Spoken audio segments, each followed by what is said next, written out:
primer lugar, algunos me conocen, otros no, mi nombre es Benjamín Calvo y soy el presidente del Instituto Gemológico Español.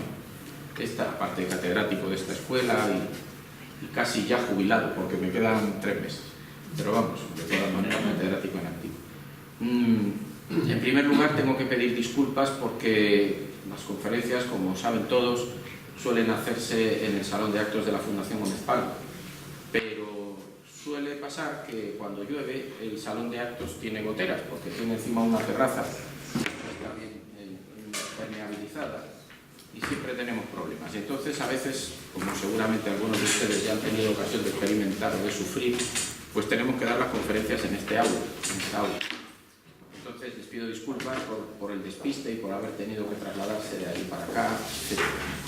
Bueno, en esta ocasión, la conferencia de hoy, la charla de hoy, que me parece muy interesante, es de estas que yo llamo periféricas, es decir, muchas de las conferencias semanales del Instituto Gemológico versan directamente sobre gemología o sobre joyería, que son nuestras materias principales de estudio. Pero hay otras, como alguna que yo he dado, sobre temas más bien históricos, porque yo siempre defiendo que la gemología, aparte de ser una ciencia que tiene sus propias normas y sus propios métodos, puede servir como hilo conductor de otras cosas, por ejemplo, de la historia. Se puede comprender la historia a través de las gemas, como se puede comprender la historia a través de la, en fin, qué sé yo, de la moda, o de las guerras, o de los gobernantes, o de la religión, o de la política. En fin, hay muchos hilos conductores de la historia. Las gemas también.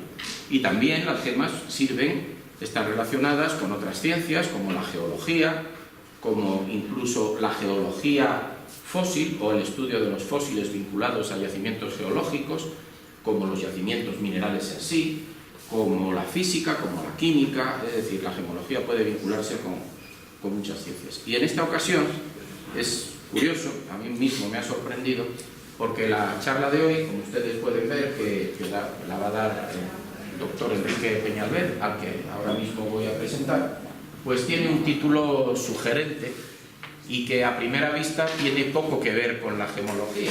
Se llama Las garrapatas que acosaban a los dinosaurios conservadas en ámbar. Ha puesto en grande la palabra ámbar porque es lo que vincula la conferencia de hoy con la gemología, ¿no? El ámbar, historia de una investigación. Bueno, me parece un tema cuando menos interesante, sugerente. Además, como seguramente ustedes saben, es un tema muy de moda, ha salido en la prensa científica varias veces porque se han hecho descubrimientos recientes, algunos de ellos en España, y en algunos de ellos ha participado el doctor Enrique Peñalver. Enrique Peñalver es biólogo, doctor especializado en insectos fósiles en ámbar y otras rocas, como él explicará.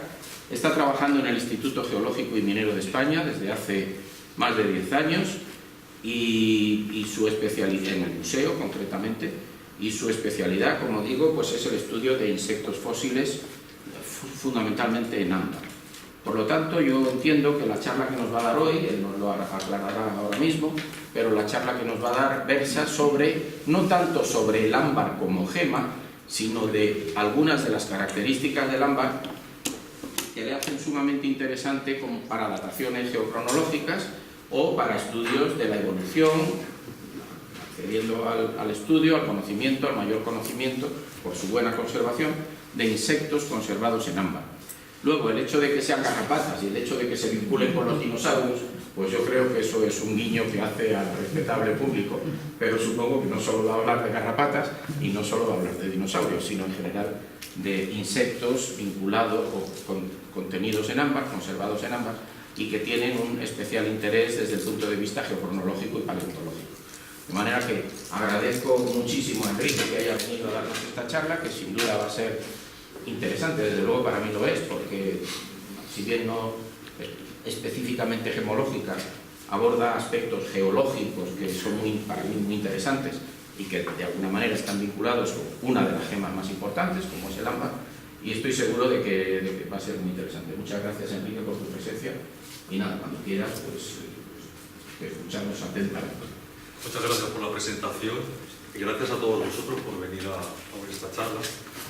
Y efectivamente, quería antes de nada indicar que la investigación que voy a exponer ahora es parte de un proyecto financiado por el Ministerio de Economía, Industria y Competitividad y que tuvo como consecuencia una publicación científica en esta revista, y podéis ver que somos muchos los autores de esta investigación. Es decir, la voy a presentar yo, pero esto fue un trabajo en equipo. Y sí que voy a hablar prácticamente sobre las garrapatas, pero en realidad no es ese el objetivo de esta charla. Porque yo me lo he planteado de otra manera, es explicar cómo es la investigación científica, concretamente en paleontología.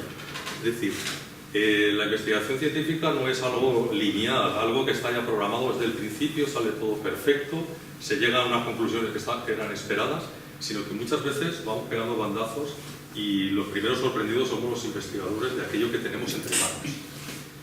Y además, una de las ideas que quiero transmitir es que la investigación es competencia entre grupos, pero también es una relación internacional de diferentes equipos que tiene mucho de serendipia, es decir, de algo valioso que se produce de manera accidental. Es decir, un descubrimiento del tipo de la serendipia es cuando tú no estás buscando una cosa en concreto, pero te aparece y resulta que es incluso más importante que lo que en principio estabas buscando. Y yo creo que la ciencia, y eso es una cosa que tiene muy en cuenta el Museo Geominero donde yo trabajo, es que la ciencia debe ser divulgada de forma amena y debe ser divulgada a la ciudadanía, que en definitiva es la que paga con sus impuestos la investigación científica.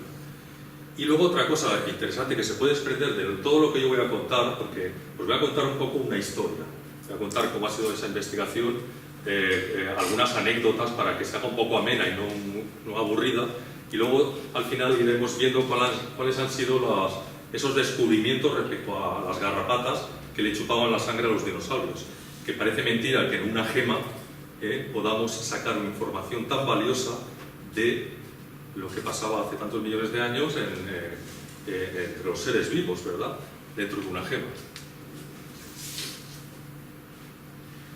Bien, lo primero es que la gema es el ámbar. Y como todos sabéis, y lo explicó perfectamente mi compañera, la doctora Ana Rodrigo, que está aquí, y dio una conferencia en la Fundación Gómez Pardo sobre el ámbar, y explicó todos estos detalles, no sé si alguien ya estuvo en esa conferencia.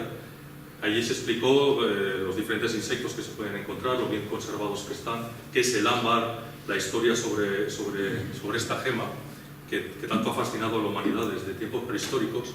Y yo simplemente quería aquí, pues para ir un poco más al grano, indicar pues eso, que la resina es un jugo que producen los árboles, ya sean gimnospermas o angiospermas, unas determinadas especies, que la producen principalmente para defenderse de infecciones de hongos o de ataques de insectos, que sella las heridas y que cae al suelo y tiene todo un proceso de maduración y de fosilización, pasando al cabo de miles de años, por lo que se llama copal, que también es una gema que se utiliza en joyería, y al cabo de millones de años se convierte en ámbar. Bien. Y quería decir ahora una cosa que os puede interesar porque es más de carácter gemológico. Y es algo que yo descubrí en un congreso que hubo en Cantabria hace poco, y lo presentó Pérez Castañeda. Habían hecho una investigación y trataban el ámbar no como una roca organógena, no como una gema, sino que lo habían visto, lo habían ellos interpretado como un vidrio. Es decir, es un jugo de los árboles, pero cuando se polimeriza, cuando pierde los volátiles y se producen todos esos enlaces que produce una estructura amorfa, no es un cristal, ¿verdad?, es una especie de vidrio, pues ellos se plantearon, ¿y si lo investigamos como si fuera un vidrio y no otra cosa? Y ellos hicieron una serie de pruebas poniendo ámbar del Soplao en Cantabria, en condiciones prácticamente del cero absoluto, y haciendo pasar el sonido y viendo sus propiedades físicas, y ellos llegaron a la conclusión de que el ámbar es un vidrio hiperenvejecido. Es decir, los que estudian los vidrios saben que si van a la Catedral de Notre Dame y obtienen uno de los vidrios de una de las vidrieras, es un vidrio que en el transcurso de los cientos de años que está puesto en la vidriera, pues poco a poco sus moléculas han ido interaccionando y han llegado a una estabilidad que solo se consigue después de cientos de años. Y, como sabéis también, son vidrios que van fluyendo. El vidrio es un fluido bueno, que no fluye mucho, pero que al cabo de siglos, pues la parte de arriba de los trocitos de vidrio en las vidrieras de las catedrales son más finos que en la parte de abajo, porque ha fluido, pero de una manera extraordinariamente lenta. Yo creo que es muy interesante ver el ámbar como un vidrio hiperenvejecido. Bueno, yo voy a tratar sobre ámbar que es muy antiguo. Resina que se produjo hace entre 100 millones de años y 105 millones de años. Claro, era en plena época del Mesozoico, existían los dinosaurios, y los insectos en esos bosques que producían resina, esa vegetación en aquella época era en muchos aspectos muy distinta a la actual. Esto podría ser perfectamente una imagen de un bosque hace 105 millones de años en España. Bien, ¿qué buscamos dentro del ámbar? Yo, como soy gemólogo, pues no hago joyería con el ámbar, pero sí estudio lo que hay dentro.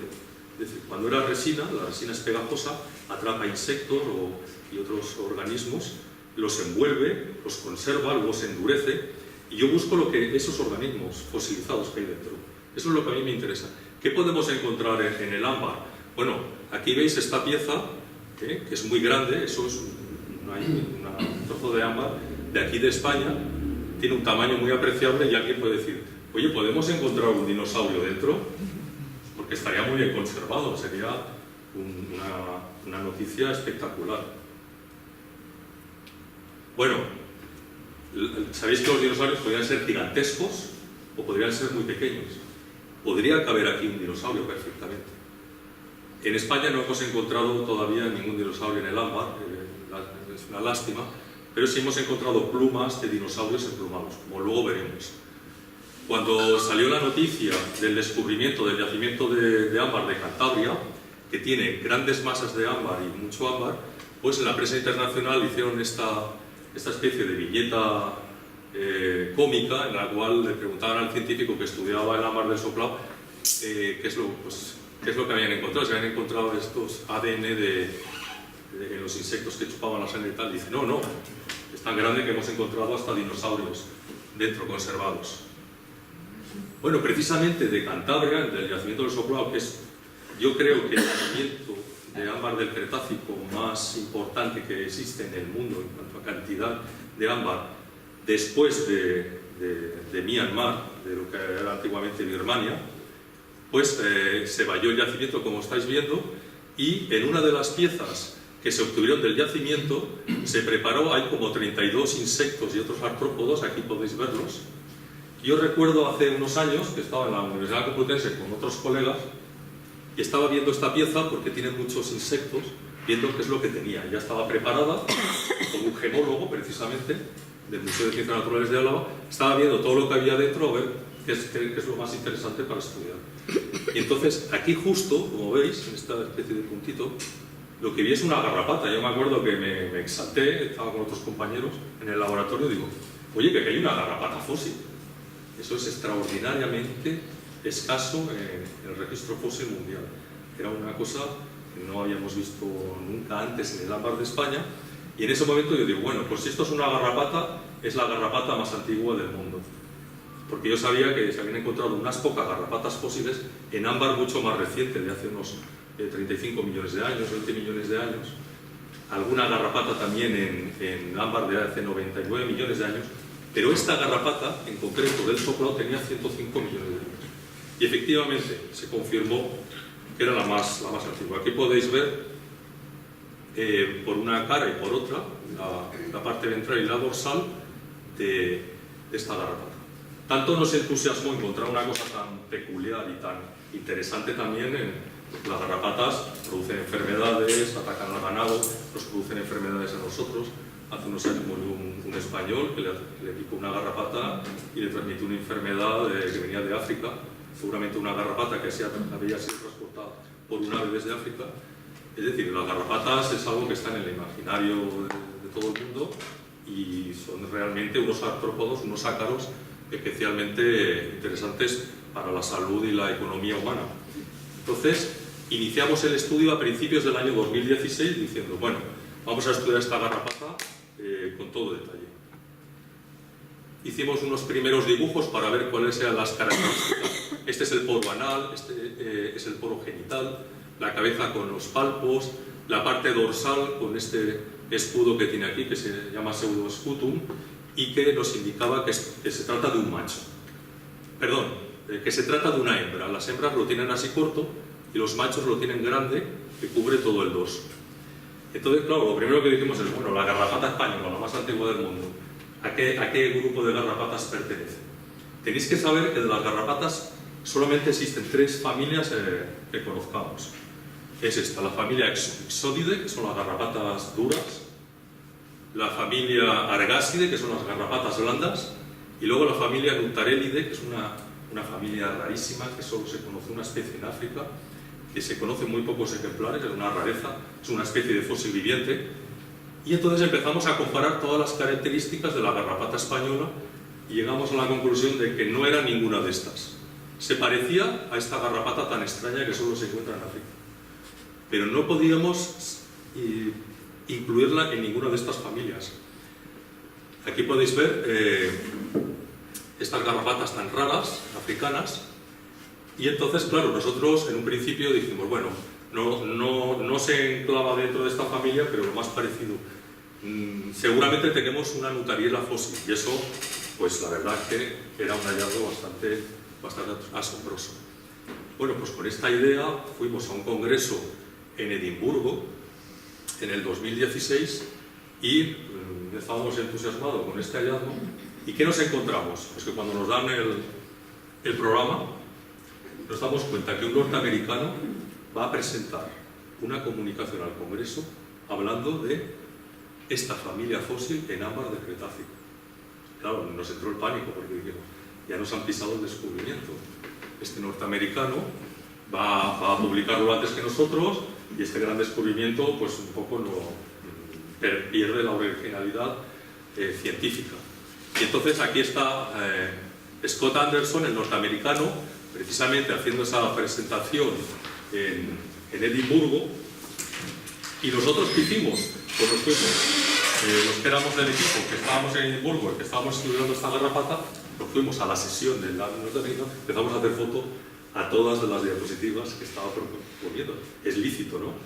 Entonces, tenemos todas las diapositivas fotografiadas pues, para ver un poco por dónde iba este señor. Pero este señor, este norteamericano, el único que estaba interesado era en encontrar restos de hierro dentro de las garrapatas fósiles que proviniese de la sangre de los dinosaurios. Él decía, bueno, si mis garrapatas han chupado la sangre de los dinosaurios y yo encuentro que dentro de la garrapata hay una concentración de hierro más alta de lo normal, ese hierro viene de la hemoglobina de la sangre. Eso es lo que a él más le interesaba. Claro, nosotros aquí tenemos una foto del congreso, de los congresistas, aquí estoy yo, Xavier del Clos estaba también en la investigación, Antonio Arillo, sacarólogo de aquí de Madrid, estudia ácaros, también fósiles, y en rojo, como veis, los que estábamos implicados en la investigación, pero no todos. Bueno, en verde están señalados estos colegas chinos, Bowen, Rendon, el doctor Xi. Les teníamos mucho miedo porque habían visto lo que había presentado el norteamericano y estos colegas chinos están en 2 grupos que están estudiando el ámbar de Birmania.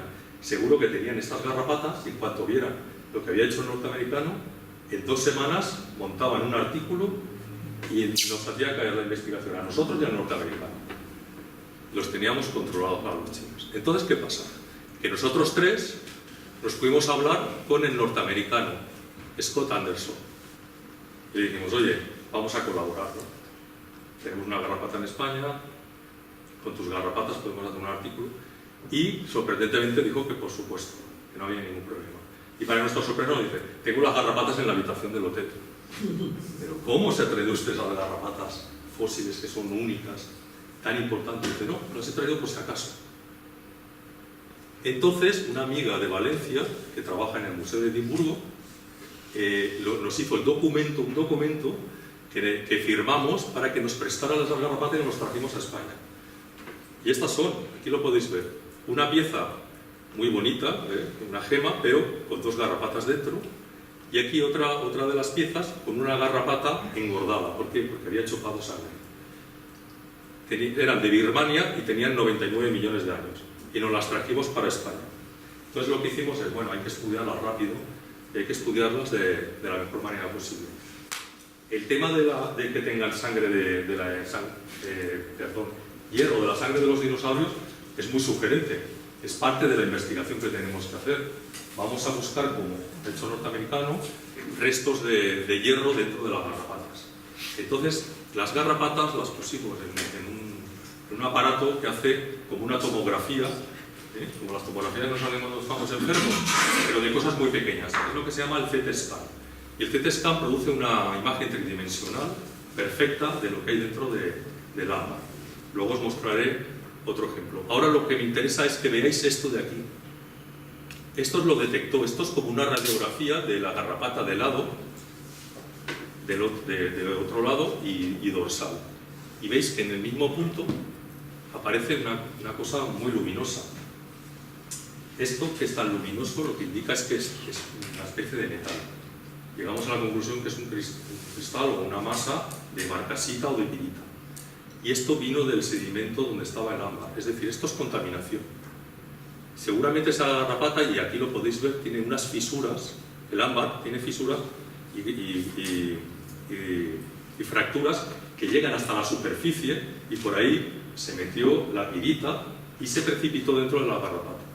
Es decir, no está perfectamente aislada esa garrapata, está contaminada de hierro del exterior. Y esto lo que hizo es que toda la investigación de buscar hierro, la sangre de los dinosaurios, se viniera abajo. Bueno, lo que teníamos es que ampliar el estudio y sobre todo es investigar qué grupo de garrapatas eran las que teníamos entre manos. Bueno, pues nos pusimos en contacto con el doctor David Grimaldi, que es conservador en el Museo de Historia Natural de Nueva York, el Museo Americano de Historia Natural en Nueva York. Le dijimos, oye, queremos que participes en esta investigación. Como veis, os estoy contando la historia, ¿no? Un poco lo que nosotros hacíamos para saber qué teníamos entre manos. Y le escribimos y le decimos, mira, tenemos esto, queremos que tú colabores porque tú has publicado ya otras garrapatas fósiles y tal. Y yo ya también lo conocía de haber investigado con él. Él nos dice que el descubrimiento es una maravilla, que está muy interesado en participar con nosotros y nos suelta esta bomba. Dice, lo más interesante es que nosotros tenemos una garrapata, no es de la familia esta, pero que está muy cerca de una pluma de dinosaurio. Entonces, claro, a nosotros nos interesa saber estas garrapatas si estaban chupando la sangre de los dinosaurios o no. Y nos estaban diciendo que teníamos un resto del hospedador que había sufrido la garrapata al lado de la garrapata. Total que quedamos con él en que nos mandaba por correo ese otro ejemplar. Fijaos que estábamos ya como haciendo una gran colección de cosas únicas para intentar descifrar un misterio.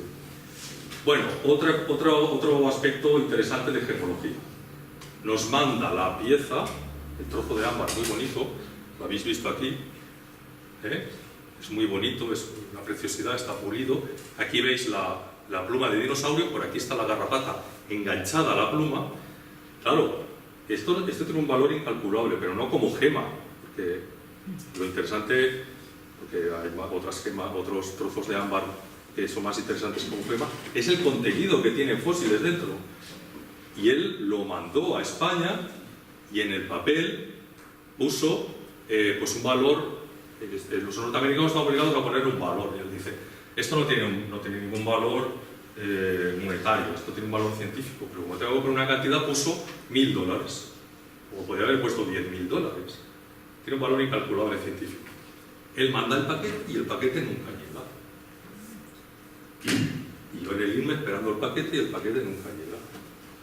Y recibo un correo de aduanas en Barajas que dicen que el paquete está secuestrado por ellos y que tengo que hacer una serie de aclaraciones porque no entienden qué demonios hay dentro del paquete.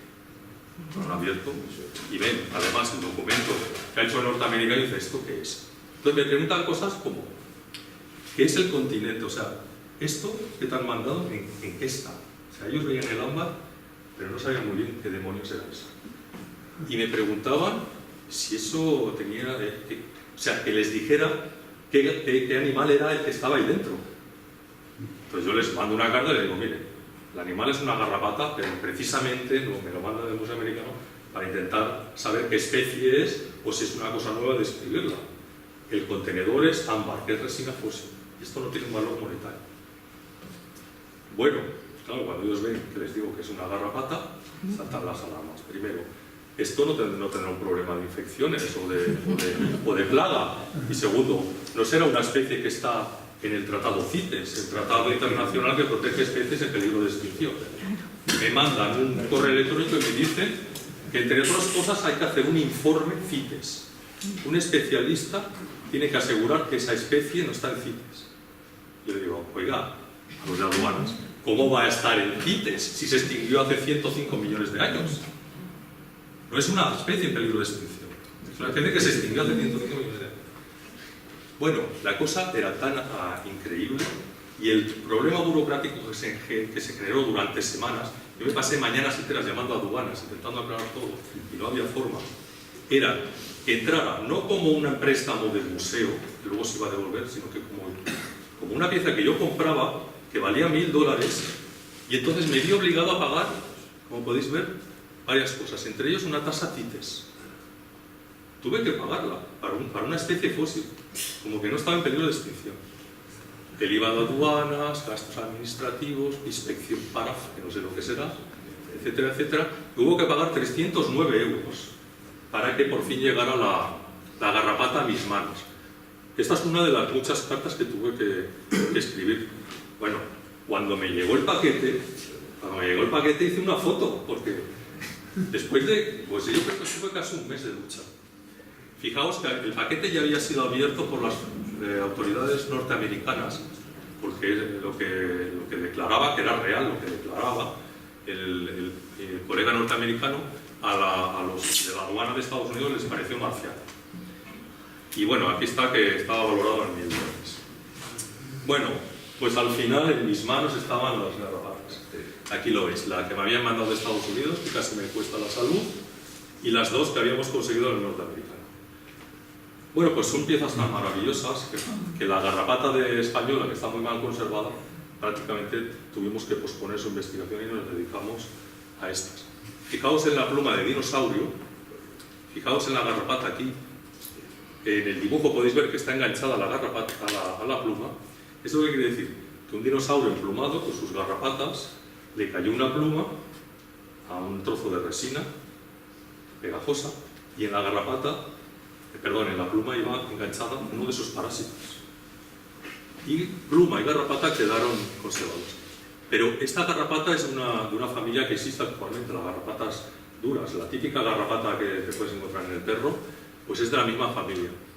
No era nada interesante desde un punto de vista evolutivo, pero era muy interesante por su relación con el hospedador.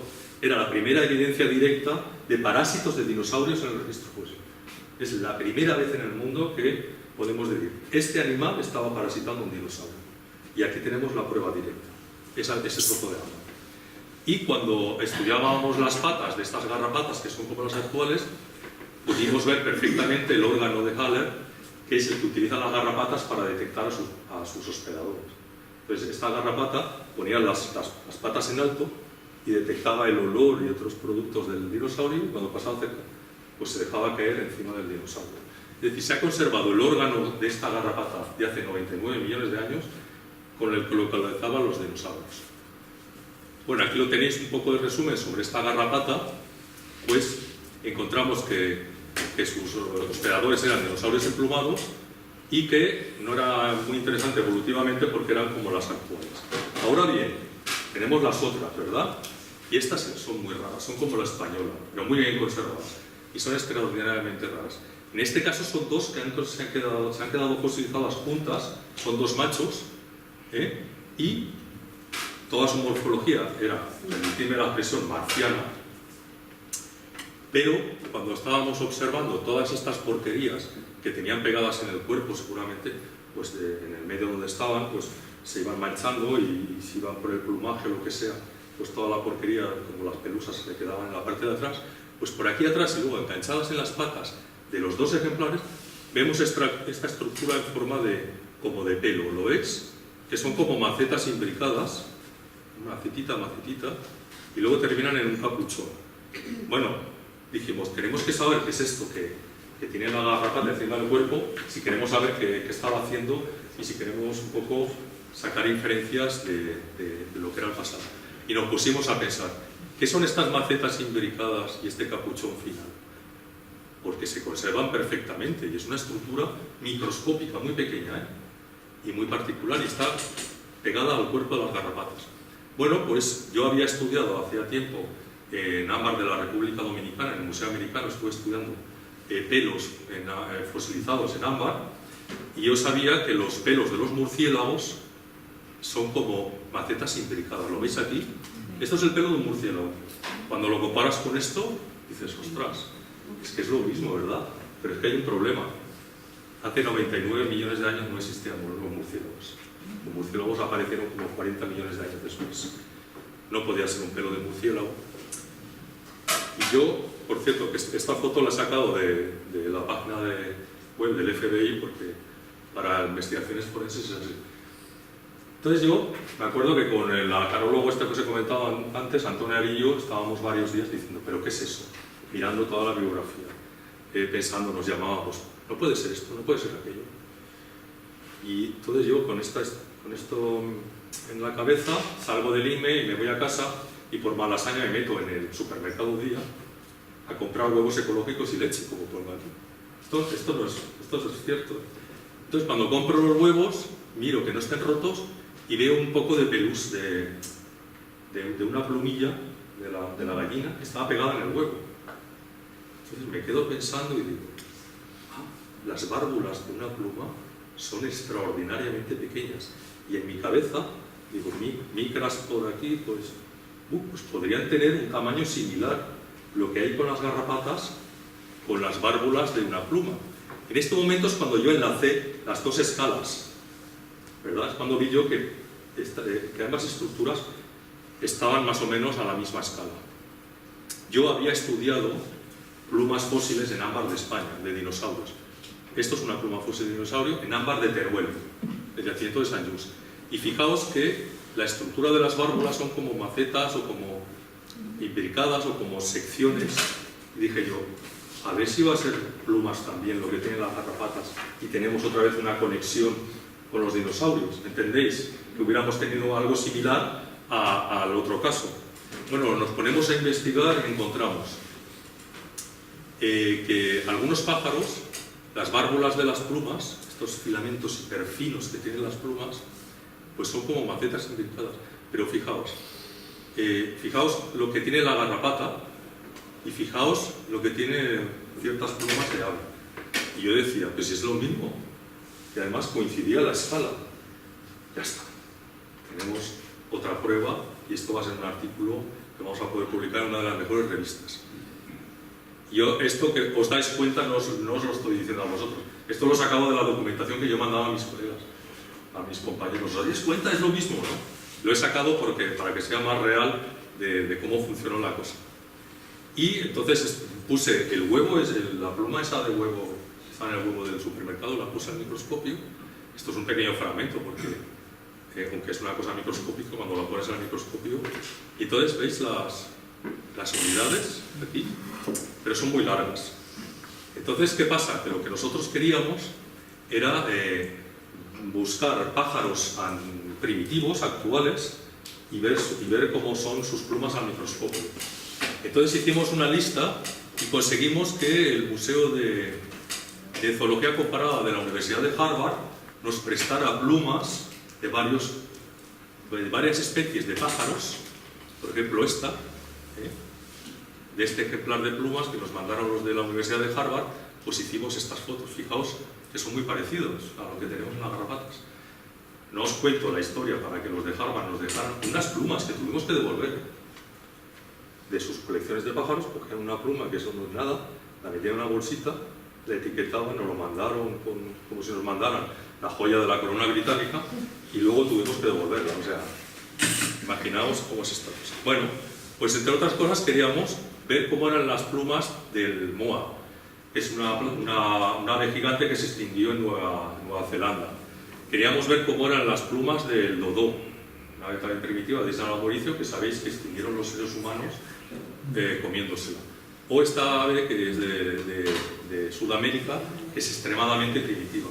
¿Cómo conseguimos plumas de estos pájaros? Bueno, nos pusimos a buscar, nos pusimos en contacto con las universidades de Nueva Zelanda y nos dijeron, no, perdonad, no existe ninguna pluma que se haya conservado. Se conservan cabezas momificadas de moa, se han encontrado en algún yacimiento.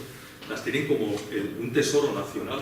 Y si alguna de ellas, que ninguna tuviera una pluma, no nos la mandaban ni locos. O sea, nos dijeron que estábamos cucharados. Del dodó tampoco se conservan plumas. Y de este pájaro, que es relativamente común, pues nos pusimos en contacto con Latinoamérica y nos dijeron pues, que tampoco nos la querían mandar. No sabemos. ¿Qué pasa? Que el capuchón ese al final no coincidía con las plumas y nos estaba mortificando. ¿Qué es esa última maceta que tiene forma de capuchón? Sin ninguna pluma lo tiene y las plumas también de pájaros primitivos que algunos conseguimos tampoco lo tienen. No será una estructura de los primeros dinosaurios emplumados que no se conocían. Y entonces yo, como tenía eso en la cabeza, le pregunto a un investigador de Alemania que trabaja en plantas y en restos microscópicos en agua. Y le mando una foto y digo, mira, es que pensamos que es esto. Pero queríamos saber tu opinión. Y me mandó esta cosa explosiva. Estoy seguro que es un pelo, una seta de una larva de un escarabajo de remestre. Y llevábamos semanas investigando las plumas. Llevábamos semanas haciéndonos ilusiones. Y resulta que este investigador me dice esto. Yo cuando abro el correo electrónico casi me caigo al suelo. Me meto en internet, busco esto y en las primeras imágenes que me aparecen son esto. Efectivamente, una estructura en forma de tetas y el capuchón final. La investigación se nos viene abajo. Esta es una larva de estos escarabajos. Son los escarabajos que se comen las colecciones, que se comen el cuero de la ropa, etc. Y que están destruyendo las colecciones de entomología. Y cuando le sacas uno de estos pelos de aquí detrás, lo podéis ver, con el capuchón, pues lo que tenemos es esto, que es lo que hay en las garrapatas fósiles. Esto podría ser, en ámbar de la misma edad, es una larva de estos escarabajos con estos pelos bastante raros, peculiares. Bueno, pero ¿qué pasa? Que estas larvas de escarabajos viven en los nidos. Y ahí es donde encontramos la relación con los dinosaurios. Volvimos otra vez al origen.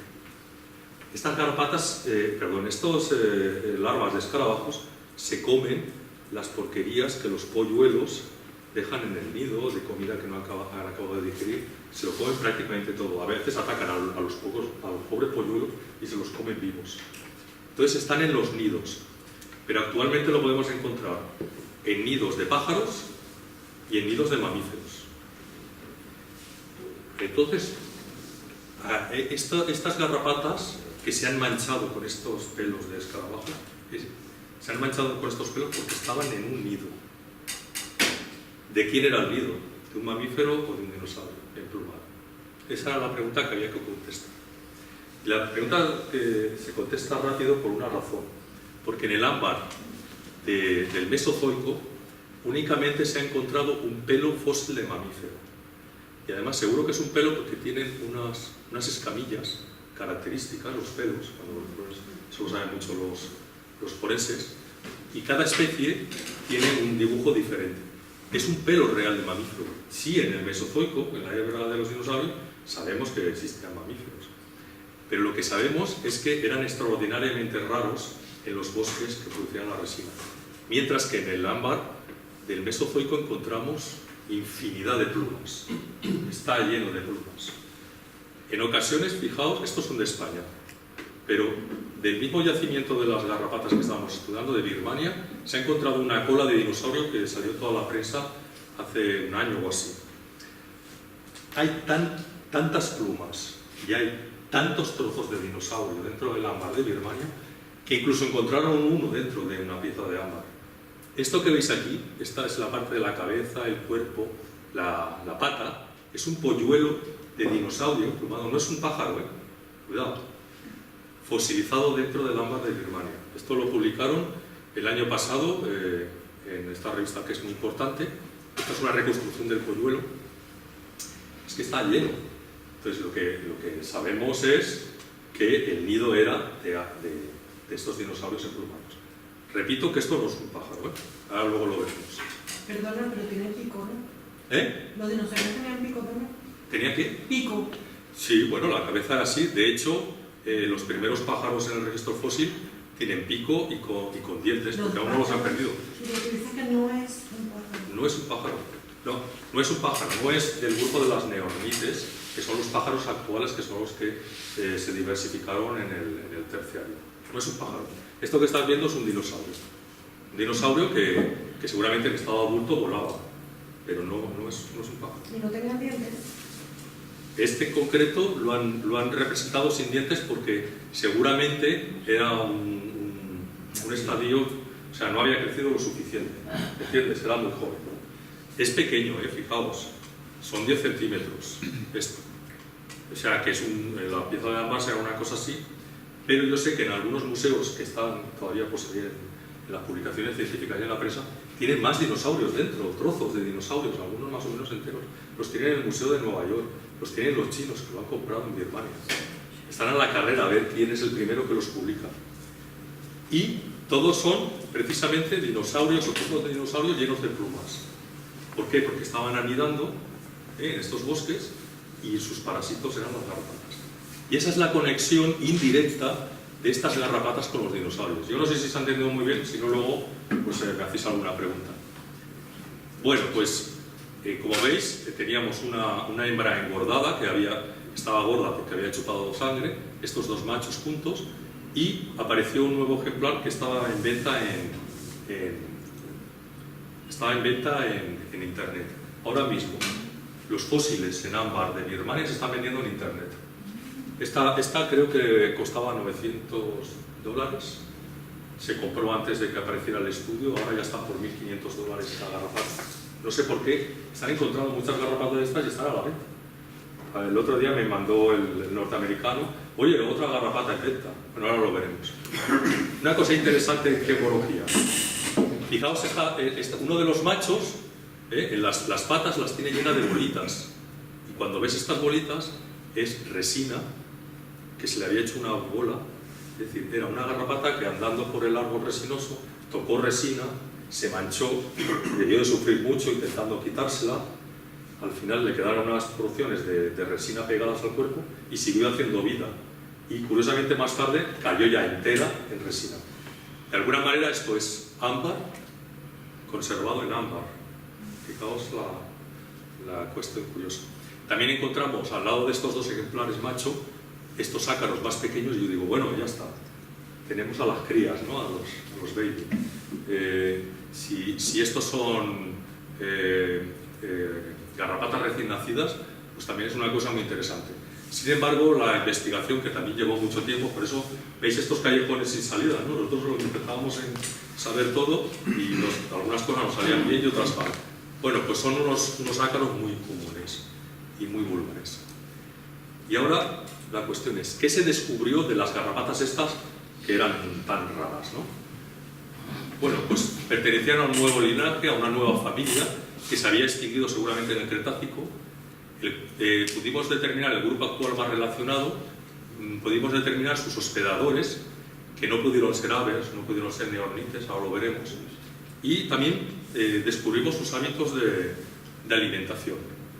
Una cosa increíble porque estamos hablando de hace 105 millones de años.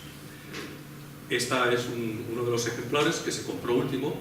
La familia la nombramos de Dinocrotonidae.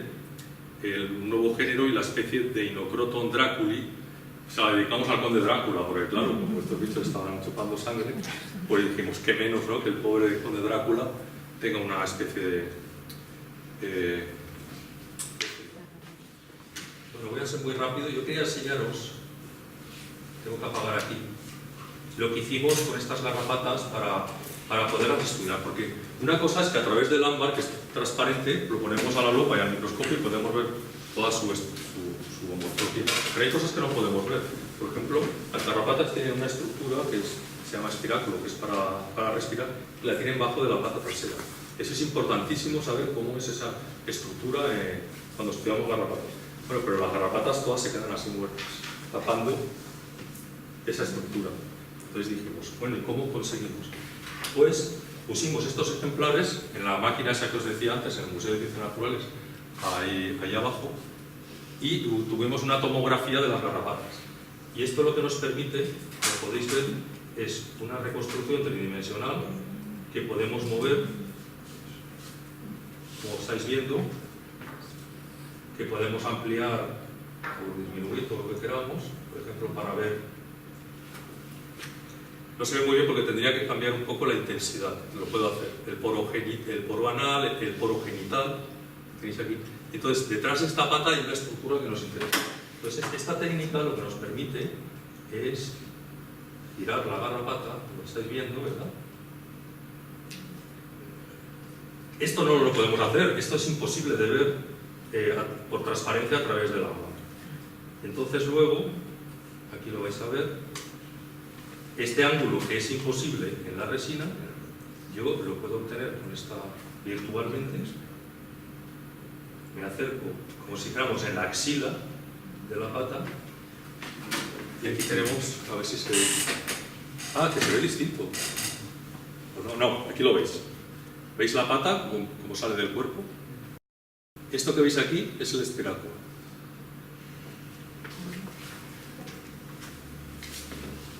Muy bien, pues ahora ya queda ya poco. Lo que pasa es que tengo que ir a esta parte para no tener que pasar todas las diapositivas. A ver, presentación. Desde la actual. Vale, ya quedó. Bueno. Entonces veis cómo las técnicas de estudio son también importantes para... Bueno, entonces, como teníamos esa reconstrucción en 3D, gracias al CT Scan, pues a partir de este modelo en 3D, un diseñador gráfico extrajo toda esa información, la limpió de impurezas y de fisuras y todo, y entonces empecé yo a explicarle cómo eran las cosas que no se veían bien en ese modelo que él había hecho, cómo eran en realidad, con diferentes imágenes, como son en las garrapatas actuales, lo que se ve a través del ámbar. Entonces él hizo todo un modelo perfecto de estas garrapatas. Y esto lo que nos permite es ver estas garrapatas de hace 99 millones de años con total detalle, como podéis ver. Esa información que hemos obtenido con la tomografía es la que nos permite tener con todo detalle la anatomía de estas garrapatas.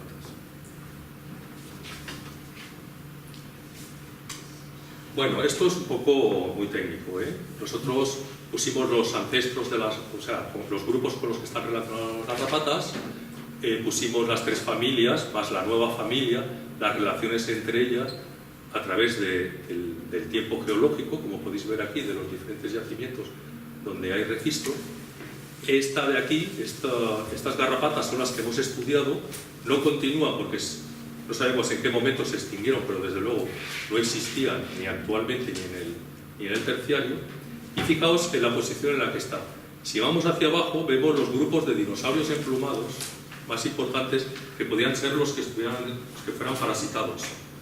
Entonces, cuando bajamos, podrían parasitar a estas líneas más gruesas porque hay registro fósil. Estos grupos de aquí tan extraños. Pero las neornites, que son todas las aves actuales, como si os fijáis, no existían. Porque este es el momento en que se considera que aparecen en la Tierra, se originan por evolución en la Tierra. Aquí es donde empieza el registro fósil. Si vamos hacia abajo, no existían. Por lo tanto, es por lo que sabemos que eran dinosaurios primados. Bueno, ¿cómo se alimentaban? Esta hembra está engordada. No está completa, pero está gorda. Los ejemplares que no están gordos, la piel, toda la piel externa, tiene estos hoyuelos. Estos hoyuelos, las diferentes garrapatas tienen diferentes estrategias y hoyuelos que les permite, cuando chupan sangre, aumentar su volumen, porque si no reventarían, ¿verdad? Entonces, cuando no están engordadas, se ven los hoyuelos, y cuando están engordadas, la superficie es lisa. Con todos estos datos, teníamos la reconstrucción de la garrapata antes de alimentarse y la misma especie, cómo se transformaba una vez llena de sangre, en este caso de dinosaurio. Vemos cómo las diferentes estructuras se van deformando, ¿no? Se van separando de manera distinta. Y esta es la morfología de una de estas garrapatas engordadas. Y fijaos, una garrapata solamente se separa de su hospedador cuando ya ha terminado de alimentarse, no antes. Esa es la razón que cuando queremos quitar una garrapata a un perro, pues, o a nosotros mismos, sabéis que hay una pinza especial que hay que cogerle desde la parte de la boca, y hay que tirarla hacia arriba sin que se rompa la cabeza, porque ella nunca se va a separar hasta que no está llena de sangre. Entonces, esta garrapata engordada en el registro fósil cayó a la resina porque ya estaba llena del todo y se desprendió. Si no, no se desprendió. Eso lo que nos permite es saber, nosotros calculamos el volumen este y el volumen este y sabemos que esta está 8,5 veces engordada. Bueno, pues lo curioso, para ser rápido, es que estas garrapatas terminaban su alimentación igual que dos de las familias actuales, Argáside y Nutarelide, pero distintas a las garrapatas duras. Entonces sabemos que en unas horas o días se le llenaban de sangre, se separaban del hospedador, digerían la sangre y cuando ya tenían hambre buscaban al hospedador y repetían el ciclo. Y solo aumentaban 8,5 veces. Esto es muy distinto a las garrapatas duras actuales, que son las típicas garrapatas. Estas garrapatas, la alimentación es totalmente distinta. Solamente se alimentan una vez, por eso nunca se desprende del hospedador hasta que están llenas. Aumentan su volumen hasta 100 veces, en orden de magnitud más. Y cuando se desprenden, ya lo único que tienen que hacer es digerir, producir los huevos, etc. Y ya nunca más van a buscar al hospedador. Son dos estrategias diametralmente opuestas. Y gracias al estudio de este ejemplar engordado, sabemos cuál era la estrategia de estas garrapatas hace 99 millones de años. Bueno, eso nos permite un poco hacer esta reconstrucción de garrapatas que van a alimentarse de un pobre dinosaurio emplumado y una de ellas que está a punto de desprenderse porque ya está llena. Todo esto y algunas cosas más pues, que son accesorias, lo publicamos en esta revista con este título, que por cierto al principio lo sacaron sin esta palabra al principio, se les olvidó, fue otro lío. Esto salió una nota de prensa y claro, garrapatas que chupan a los dinosaurios es una cosa que llama mucho la atención. Salió toda la prensa internacional, desde el New York Times, al National Geographic, la revista Science, todo esto.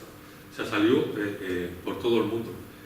Como también nosotros tenemos que preocuparnos de que la ciencia se divulgue, que la prensa participe y la prensa sirva de eco también y de altavoz de lo que son los descubrimientos científicos, porque así pues, estos descubrimientos no quedan solamente en el grupo de especialistas, ¿no?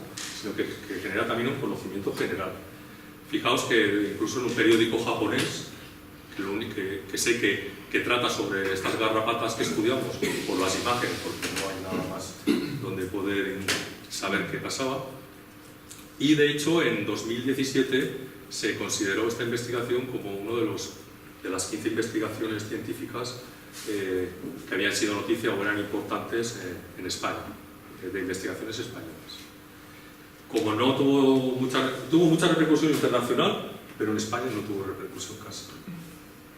No me expliquéis por qué, que estaban haciendo los periódicos, por qué no les pareció interesante.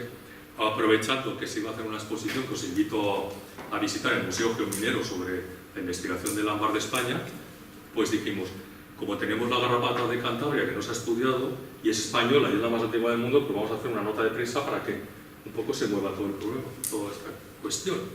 Hicimos esta rueda de prensa el 20 de diciembre del 2017 y superó todas nuestras expectativas. Aquí está la doctora Ana Rodrigo, que es directora del Museo Premiero. No imaginábamos que se fuera a montar semejante... Bueno, salió en todos los periódicos en España, como era una garrapata española. La garrapata española está muy mal conservada, pobrecita, muy pequeña, es un macho muy pequeño, escuálido, mal conservado. Pero bueno, le hicimos el CT scan, no salió nada. Pero bueno, con la microscopía con focal láser de barrido hemos podido ver las estructuras clave que nos permitirán publicarla dentro de poco como una nueva especie. En internet podéis comprar estas garrapatas. Esta en concreto, que ya no se vende porque se compró, la compramos nosotros, llevamos a tiempo, la detectamos, la compramos, nos hicieron una rebaja porque nos conocían, la compró el norteamericano, que tiene mucho dinero, la vendían por 1.500 euros. Pero ahora mismo esta está en venta. Entonces dices, bueno, claro, es Birmania, es un país que no cuida su patrimonio, ¿verdad? Y bueno, esto es todo lo que quería deciros, creo que me estoy un poco más de la cuenta. Aquí tenéis la colección de garrapata que estamos estudiando y nada, que solo quería agradecer vuestra atención y por supuesto, cualquier pregunta que tengáis, si hay tiempo y no tenéis prisa, pues yo encantado de contestar. ¿Cuándo va a ser la exposición? La exposición ya está desde diciembre del año pasado. ¿Hasta cuándo? Y está hasta el 25 de septiembre. Exacto. ¿Y está bien esta edición? Sí, ¿Alguna vez que sí. Entras, subes las escaleras y arriba donde está que es la sala de los retratos, ¿no?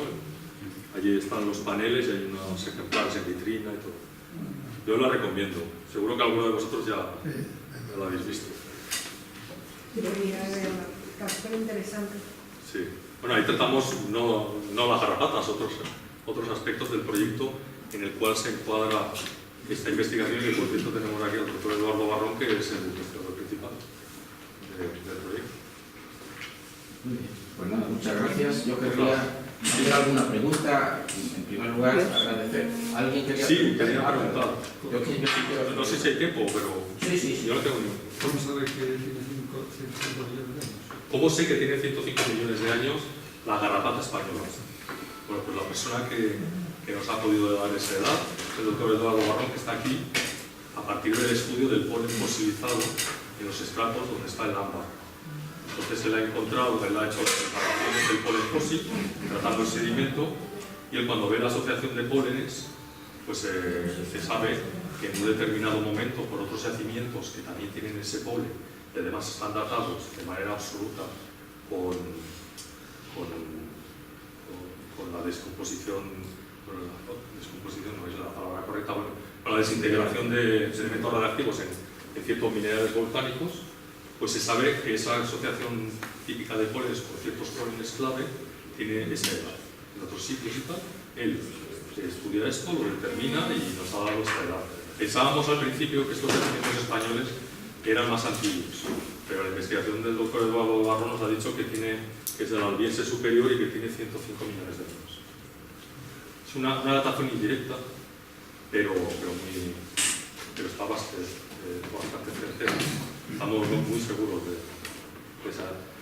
Quiero decir que a lo mejor son 104 millones, no 105, pero no habrá mucha más preocupación. En los mercadillos de Birmania se venden trozos importantes, ¿no? Se venden con plumas y completos. Sí, en Birmania, por cierto, hace poco han encontrado otra zona con ámbar, que lo ha descubierto la minería, pues es un país pobre, entonces la población excava el ámbar y todo lo que van encontrando pues lo ponen en tenderetes o lo venden a marchantes extranjeros. Entonces, por ejemplo, los colegas chinos, que tienen muchísimo dinero, la China tiene mucho dinero para investigación y el gobierno pone mucho dinero, pues se van allí con el dinero y van por ahí y cuando ven algo raro, ven una cola de dinosaurio o dos alas, hace poco también se publicaron dos alas de dinosaurio, pues pagan lo que sea y se lo llevan. En otras ocasiones son los marchantes, compran lotes o lo que sea y luego en internet los pulen mejor o lo que sea y los ponen a la venta como hemos visto. Y en Tucson está la feria famosa. Seguro que ahí venden ámbar de Birmania y venderán hasta trocitos de dinosaurio seguramente. En las habitaciones de Tucson dicen que hay mucha Sí, digamos que no al público, ¿no? No, Un no, poco en las de habitaciones. tapadillo. Las ferias en las habitaciones. Y lo que es patrimonialmente peligroso o ilegal en las habitaciones, vaya. Que, ¿no? Eso es muy... Delito. Sí, es muy lamentable porque es patrimonio de estos países. Pero bueno, estos países no tienen ninguna ley y lo permiten y entonces está en internet. Pues yo no he comprado nada, ¿eh? Pero claro, lo han comprado los norteamericanos o el Museo Americano lo ha comprado y está disponible para investigación, pues adelante. Yo, No sé, a mí me gustaría preguntar una cosa, a lo mejor es una ingenuidad, pero ¿qué investigación adicional se está haciendo para localizar más ejemplares en el ámbar del Soplao?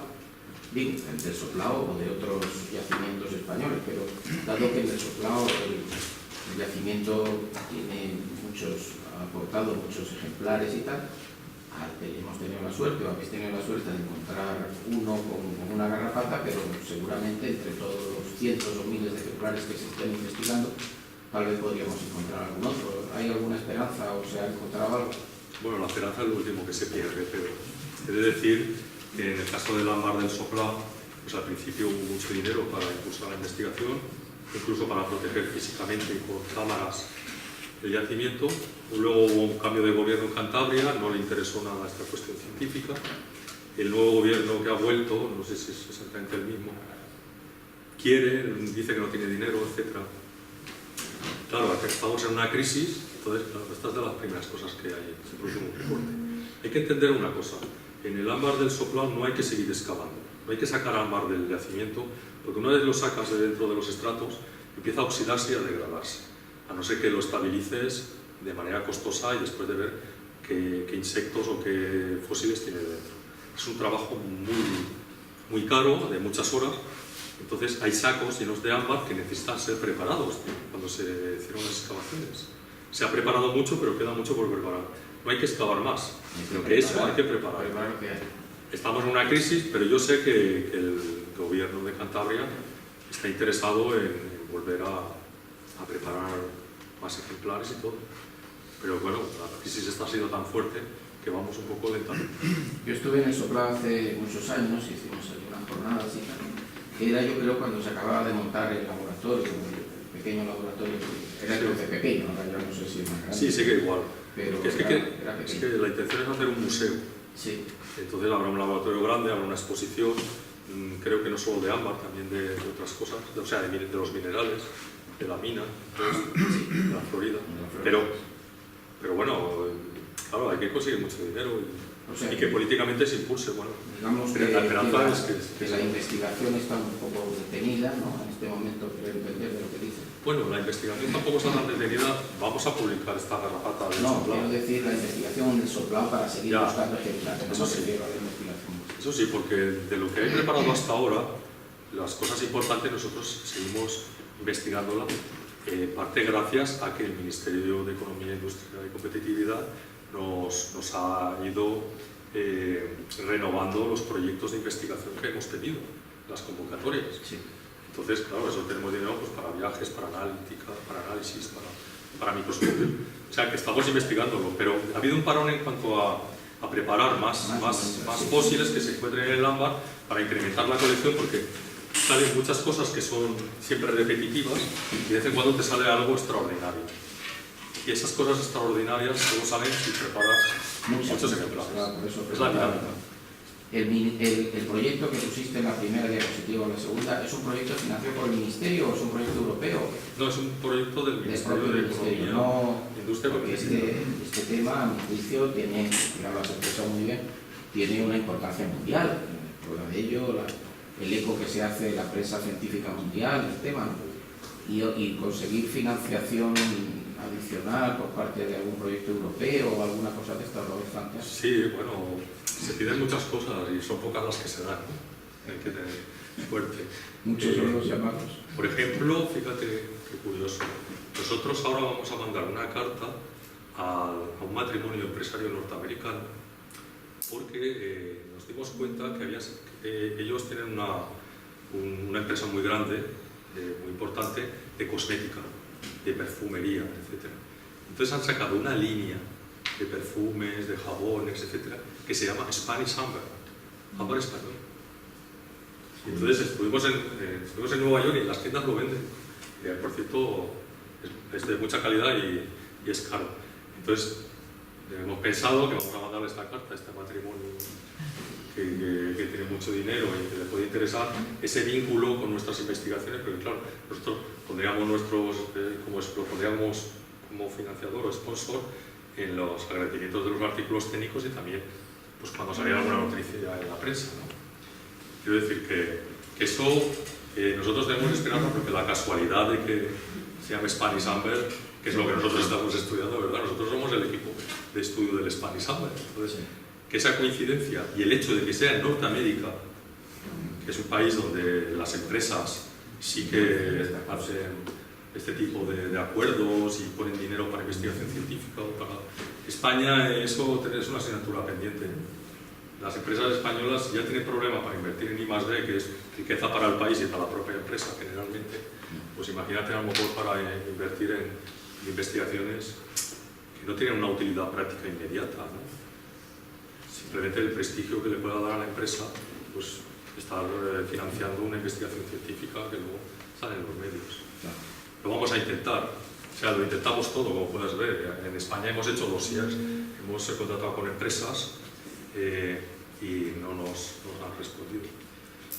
Nos respondió Caja Rural de Teruel, nos financió varias excavaciones en el ámbar de Teruel. Pero digamos que de cada 10 intentos, pues si conseguimos financiación en uno ya... Esto es una pregunta general, ¿no? Ya, pero... ¿Cuál es la datación del ámbar de Myanmar? 99 millones de años. Y en este caso se ha datado con la desintegración de elementos radiactivos en cristales que se encuentran en el yacimiento de origen volcánico. O sea, se ha hecho una datación absoluta, en este caso, en el de Birmania. Eso está incluso mucho más seguro, ¿no? Más directo que en el caso de España. Pero no por eso pensamos que la datación de España pueda ser dudosa. ¿Y cuál es el ámbar más antiguo datado? Bueno, ¿Superior al Cretácico? ojo, porque en el Carbonífero se han encontrado pequeñas partículas que dicen que es como si fuera ámbar. Claro, alguna planta del Carbonífero produciría algún tipo de jugo o de savia rara, no lo sé, que conseguía polimerizar, entonces, pero que eso se le llame ámbar me parece un poco exagerado. En el Triásico hay ámbar en España, en Gijona, donde los turrones, y en los Alpes italianos. Y ahí han encontrado un par de ácaros y un trocito de mosca, pero son partículas tan pequeñas todavía, porque no sé, las plantas en el Triásico producían muy poca resina, que es muy difícil encontrar algún insecto interesante o con cierta abundancia. Es decir, más antiguo se puede considerar entonces el Triásico. En el Jurásico no hay nada. En el Jurásico se ha encontrado un yacimiento de ámbar del Jurásico en el Líbano. Por cierto, yo estuve visitando porque yo no me lo creía. Y efectivamente sale mucho ámbar y no tiene nada fosilizado dentro. Además está en unos estratos de material volcánico tipo lapilli, cosas de estas. Pero no tiene bioinclusiones. Y luego ya tenemos que irnos al Cretácico del Líbano también, que es más antiguo que el de España, tiene unos 120 millones de años. O sea, el ámbar de hace 120 millones de años es el más antiguo con gran cantidad de fósiles dentro que te permiten hacer un estudio de cómo eran esos bosques y cómo se había producido la evolución de muchos grupos de artrópodos. Pero más allá de 120 millones de años, parece ser que no. En ámbar no vamos a hacer muchos estudios. ¿Y el ámbar de Teruel qué datación tiene? Lo mismo que el de... ¿Es de la misma época? Sí. Los yacimientos importantes en España son los de Álava, Sí. los de Cantabria, que es el Soplá, y los de Teruel, que es el de Sant Just. Sí. Todos ellos tienen la misma edad. Ah, sí. Es decir, fue un periodo en lo que era la península ibérica, que entonces era una isla, pues que una planta que estaría muy extendida por todo lo que era esta isla gigante, pues produjo mucha resina. Y hemos encontrado 3 depósitos, pero son más o menos de la misma edad. Es un evento más o menos Luego, si te vas a Francia, allí sí que encuentras yacimientos de la misma edad, aquí tenemos un especialista, y tenemos ámbar un poco más reciente, menos antiguo. Pero en España todo lo que hemos encontrado hasta ahora es del albiense, de unos 105 millones de años. Queremos encontrar otras edades para complementar los estudios, pero por ahora se nos resiste. Estuvimos en una excavación en Asturias, en un nuevo yacimiento, pero al parecer no es la edad que pensábamos, ¿verdad? ¿Qué es? ¿Dónde es? Por la Manjoya. En la Manjoya, al lado de Oviedo. No salió... Pero va a ser lo mismo. Tampoco es muy bueno el yacimiento. Nada más. Si hay sangre del dinosaurio, si se conserva eso bien, se podría poner en reconstruir el dinosaurio. Bueno, no. Si hay restos de sangre, porque pueden dentro de los insectos que chupaban la sangre y tal, o que no chupaban sangre, a veces se encuentran como momificados haces musculares y algún resto de lo que es la anatomía interna. En algunos casos se ha producido esa fosilización, incluso a nivel celular, se pueden ver células, un poco el contorno y algunos órganos. Eso se ha encontrado, por ejemplo, en insectos de ámbar de la República Dominicana, de unos 20 millones de años. En estas garrapatas y en dípteros que chuparían la sangre de los dinosaurios, podríamos encontrar restos de la sangre. Partiéndolos, podríamos a lo mejor aislar algún pellejo, quizá con microscopía electrónica de transmisión, ver que se ha conservado algo de las células sanguíneas. Podríamos, y es muy probable que encontremos que hay un enriquecimiento en hierro de algunos de estos insectos o garrapatas, si están perfectamente encapsulados en una contaminación externa. Podemos decir que es originalmente de hierro de hemoglobina. Pero el ADN no se conserva. El ADN, más de 1 millón de años en condiciones perfectas, y ha quedado totalmente destruido. Una molécula muy compleja, muy inestable, que es muy estable o relativamente estable en el medio de lo que es el núcleo celular, ¿verdad? Con todas las enzimas y todo el aparato bioquímico que lo está regenerando, que lo está cuidando, que lo está reparando, pero una vez sale del núcleo de la célula viva, pues es una molécula que se desintegra fácilmente. No vamos a poder reconstruir dinosaurios por ADN conservado. Eso, no, igual me equivoco, ¿no? Pero todo parece indicar que no se ha podido conservar. Otras cosas sí, morfológicas, células, estructura celular, que ha cambiado todo lo que es la composición, ¿no?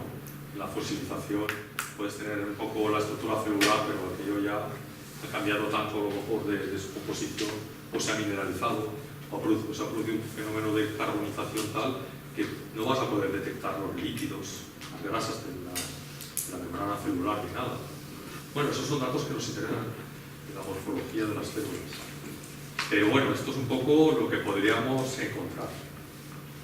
El ADN ya lo descartamos por imposible. Desafortunadamente. Muy bien. ¿Una pregunta más o algo? Bueno, pues nada, muchísimas gracias por la interesantísima conferencia, que es sorprendente, que es muy interesante. Y nada, pues que tengáis mucho éxito en vuestra investigación, porque es realmente excepcional. Muchas gracias.